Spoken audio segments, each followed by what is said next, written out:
Magingay tayong lahat para kay JM Lopez. Yo, what's up mga tol? Inilabas na ng Flip Top ang isa sa pinakamakasaysayang battle ngayon. Ang labanan ng number 1 at number 2 most viewed battle rapper sa buong mundo. Walang iba kundi ang Sinyo kontra Shernan.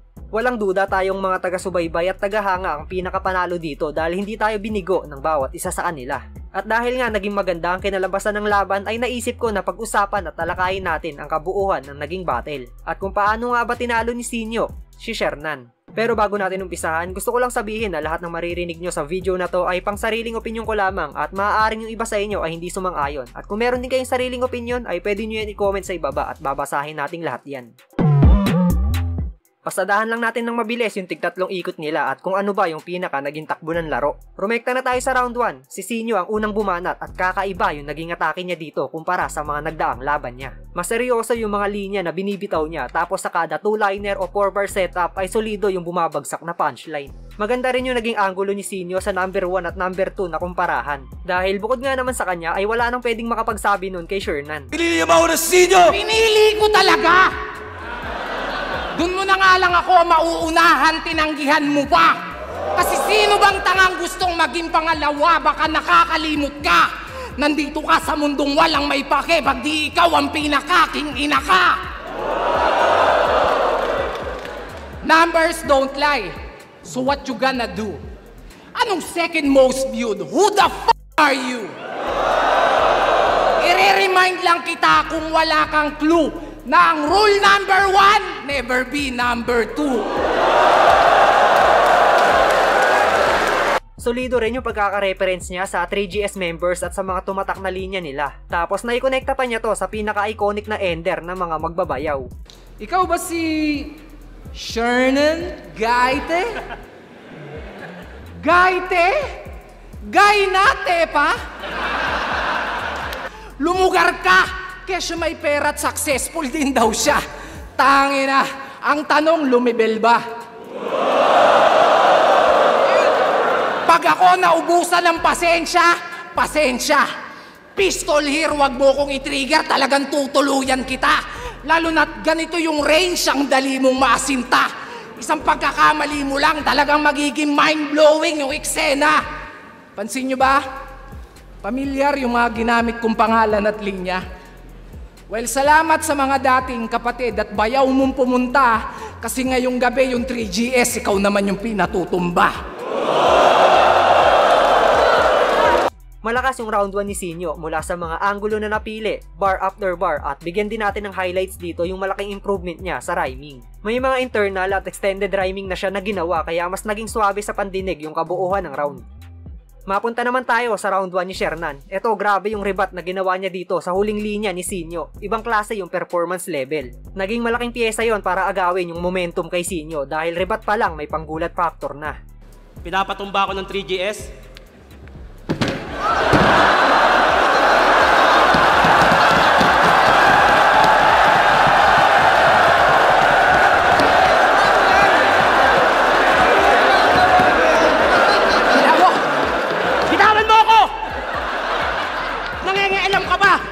Kung pinatumba ko nila, kaya kong tumayo mag-isa!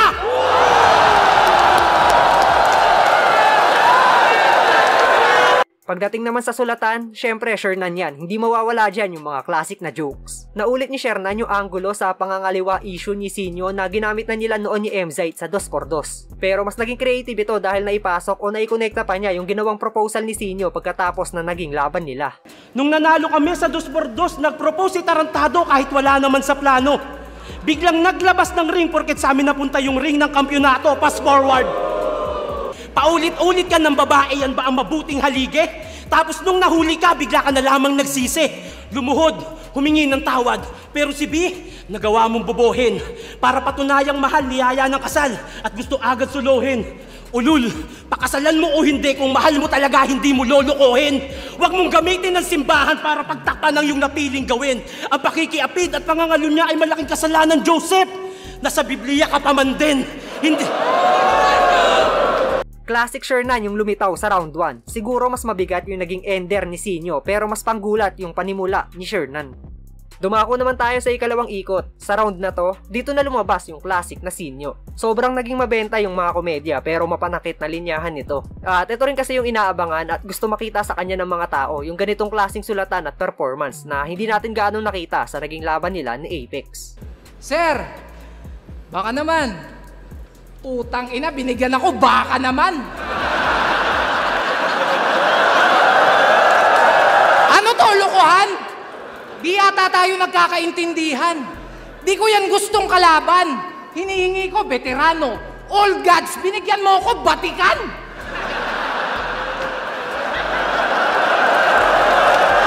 Tangina, Shernan. Ang kauna-unahang rapper na Dalmatian.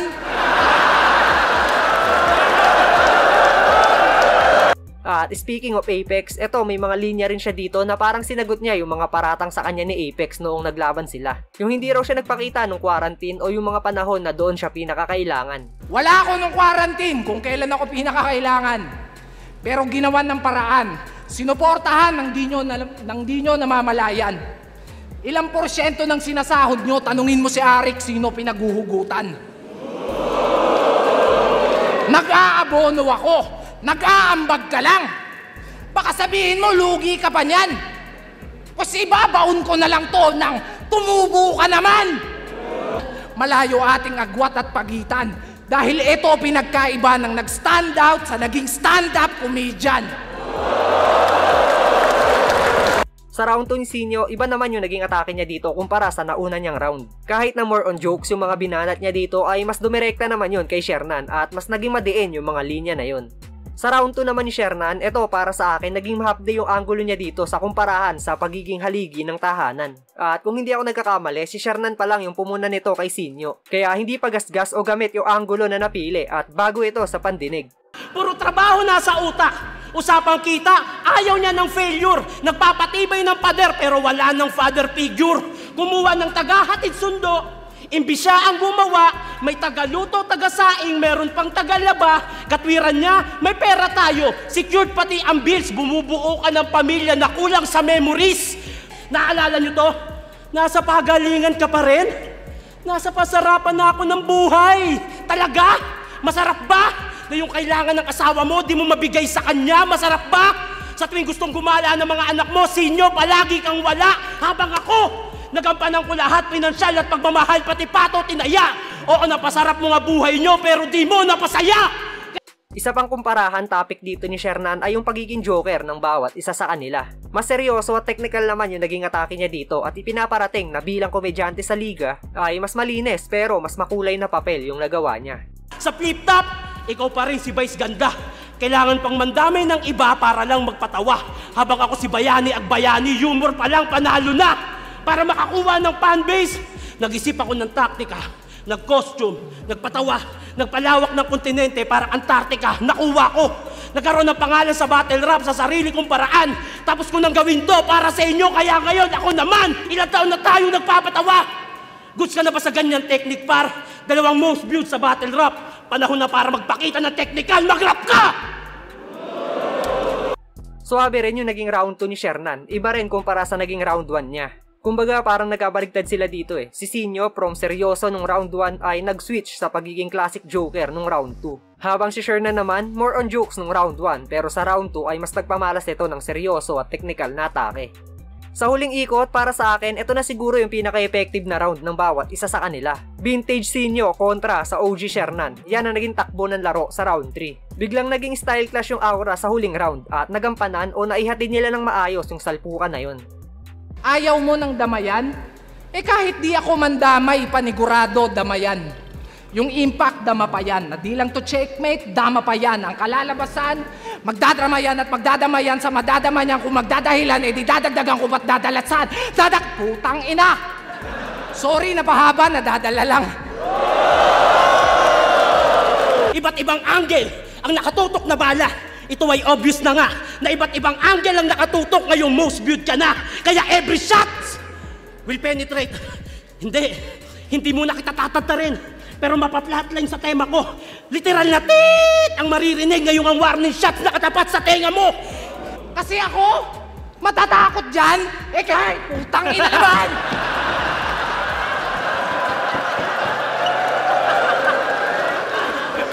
Sino ba hindi matatakot dyan? Mukha kang straight duty kawatan. Di ako nagyabang ng achievement. Sa'yo na yung mga napili mong concept. Tapon mo na yung Honda Civic mo, mas bagay sa'yo Strada, total inutil kang Joseph. Pag ako nagseryoso, technical, di na kaya yun. Kaya maawa ka. Maawa ka sa misis mo, brother. Baka pwedeng pakiconsider. Paano pag binabakhag ng partner? Parang magpapalit ng galon sa water dispenser. Shernan, ikaw pa ba yan? Parang di na kita kilala. Nag-iba na ba ako? Nalimutan nyo lang na iba ako magpatawa. Parehas na Joker sa harapan nyo, magkatulad ba? Never! Iba yung Joker na Nicola Jokic dito sa Hit Ledger! Mapara po sayaw! Obra ba? Di mo kaya to, boy! Kaya ang gumiling ng gumiling, parang tito mo nagbaoy! Mahirap mamili kung sino ba yung lumamang per round dahil sa tig-tatlong palitan nila ay naging dikdikan talaga yung laban. Pero kung overall performance yung pag-uusapan, tingin ko si Sinyo yung nakakuha sa aspeto na yun. Malakas yung ipinakita ni Shernan sa battle na to. Hindi niya hinayaan na maiwan siya sa karisma ni Sinyo. Kung may pangyayari nga lang na lumaylay ng kahit konti si Sinyo ay pwedeng mabaliktad yung boto ng mga hurado. Ganun kadikit yung naging laban nila. Pero yun nga, hindi nga ganun ang naging takbo ng battle dahil mas kinagat o mas naging epektibo yung mga baon na materials ni Sinyo. May mga pangdiinang rebuttals din si Shernan pero hindi yun naging sapat para mauga si Sinyo. Tsaka kita naman na sobrang handa dito si Sinyo. Ito na yata yung pinakahandang Sinyo na lumapag sa entablado bukod sa performance niya against kay Shei. Alam naman natin na napakahirap talunin ng isang Sinyo kapag naka-100%. At yun, hanggang dito na lang yung video natin mga tol. Salamat palagi sa walang sawang pagsuporta.